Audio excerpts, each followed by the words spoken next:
ನಮಸ್ಕಾರ, welcome to YoYo Kannada. Ramesh Jarkiholi ಮತ್ತು ಶಾಸಕ ಲಕ್ಷ್ಮಣ ಸವದಿ ನಡುವೆ ಮತ್ತೆ ಶೀತಲ ಸಮರ ಶುರುವಾಗಿದೆ. ಅಯೋಧ್ಯೆ ರಾಮ ಮಂದಿರ ಲೋಕಾರ್ಪಣೆ ಹಾಗೂ ಉದ್ಘಾಟನೆ ವಿಚಾರವಾಗಿ ಕಾಂಗ್ರೆಸ್ ಶಾಸಕ ಲಕ್ಷ್ಮಣ ಸವದಿ ಹಾಗೂ ಬಿಜೆಪಿ ಶಾಸಕ ರಮೇಶ್ ಜಾರಕಿಹೊಳಿ ನಡುವೆ ಮುಸುಕಿನ ಗುದ್ದಾಟ ಜರುಗಿದೆ. ಅಥಣಿಯಲ್ಲಿ ಸುದ್ದಿಗಾರರೊಂದಿಗೆ ಮಾತಾಡಿದ ಲಕ್ಷ್ಮಣ ಸವದಿ, ರಾಜಕಾರಣದಲ್ಲಿ ಧರ್ಮ ಇರಬೇಕು, ಧರ್ಮದಲ್ಲಿ ರಾಜಕಾರಣ ಇರಬಾರದು. ಆದರೆ ಇಂದು ಧಾರ್ಮಿಕ ಕಾರ್ಯಗಳಲ್ಲಿ ರಾಜಕಾರಣ ಸೇರುತ್ತಿರುವುದು ವಿಷಾದದ ಸಂಗತಿ ಎಂದರು. ಶ್ರೀರಾಮ ಕೇವಲ ಒಂದು ಸಮುದಾಯ, ಸಂಘಟನೆ ಅಥವಾ ರಾಜಕೀಯ ಪಕ್ಷಕ್ಕೆ ಸೀಮಿತ ಅಲ್ಲ. ರಾಮನ ಆದರ್ಶಮಯ ಜೀವನ ಮತ್ತು ಆಡಳಿತ ವ್ಯವಸ್ಥೆ ಎಲ್ಲವೂ ಎಲ್ಲರಿಗೂ ಮಾದರಿ. ಶ್ರೀರಾಮ ಆದರ್ಶ ಪುರುಷ.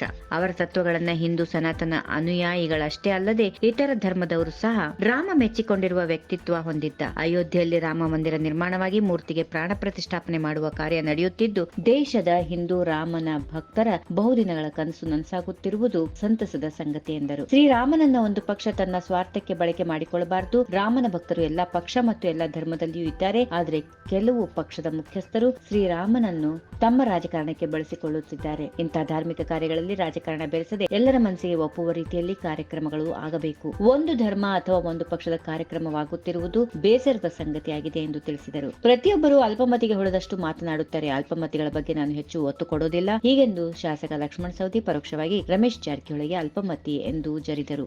ನಾನು ಬಿಜೆಪಿಯಲ್ಲಿದ್ದಾಗ ರಾಮ ಮಂದಿರ ನಿರ್ಮಾಣಕ್ಕೆ 10 ಲಕ್ಷ ದೇಣಿಗೆ ನೀಡಿದ್ದು ಸತ್ಯ. ಆದರೆ ಕೋಟಿ ಕೋಟಿ ಹಣ ಕೊಟ್ಟವರಿಗೆ ಆಮಂತ್ರಣ ಬಂದಿಲ್ಲ. ಇವರಿಗೆ ಹೇಗೆ ಆಮಂತ್ರಣ ಪತ್ರಿಕೆ ಬರುತ್ತದೆ ಎಂದು ಅಥಣಿ ಆರ್ಎಸ್ಎಸ್ ಮುಖಂಡರು ಪ್ರಶ್ನಿಸಿದ್ರು. ಆಮಂತ್ರಣ ಪತ್ರಿಕೆ ಬರದಿರುವುದಕ್ಕೆ ಬೇಸರವಿಲ್ಲ, ಯಾಕೆ ಕರೆದಿಲ್ಲ ಅಂತಾನು ಕೇಳಿಲ್ಲ. ನನ್ನ ತಂದೆ ತಾಯಿ ಲಕ್ಷ್ಮಣ ಅಂತ ನಾಮಕರಣ ಮಾಡಿದ್ದು ರಾಮನ ಸಹೋದರ ಅಂತ ಹೇಳಿ ಹೊರತು ಬೇರೆ ಅದಕ್ಕಲ್ಲ ಎಂದು ಅಥಣಿ ಶಾಸಕ ಲಕ್ಷ್ಮಣ ಸವದಿ ತಿಳಿಸಿದ್ದಾರೆ. ಇನ್ನು ಕಾಂಗ್ರೆಸ್ ಶಾಸಕ ಲಕ್ಷ್ಮಣ ಸವದಿ ಮಾತಿಗೆ ಬಿಜೆಪಿ ಶಾಸಕ ರಮೇಶ್ ಜಾರಕಿಹೊಳಿ ತಿರುಗೇಟು ನೀಡಿದ್ರು. ನಾನು 1 ಕೋಟಿ ರೂಪಾಯಿ ದೇಣಿಗೆ ನೀಡಿದ್ದೇನೆ, ನನಗೂ ಕೂಡ ಸಮಾರಂಭಕ್ಕೆ ಆಹ್ವಾನ ಬಂದಿಲ್ಲ ಎಂದು ಪರೋಕ್ಷವಾಗಿ ಲಕ್ಷ್ಮಣ ಸವದಿಗೆ ತಿರುಗೇಟು ನೀಡಿದ್ರು. ಒಟ್ಟಿನಲ್ಲಿ ರಾಮ ಮಂದಿರಕ್ಕೆ ದೇಣಿಗೆ ನೀಡಿರುವ ಮತ್ತು ಆಹ್ವಾನದ ವಿಚಾರವಾಗಿ ಇಬ್ಬರು ನಾಯಕರು ನಡುವೆ ವಾಗ್ವಿವಾದ ಶುರುವಾಗಿದೆ.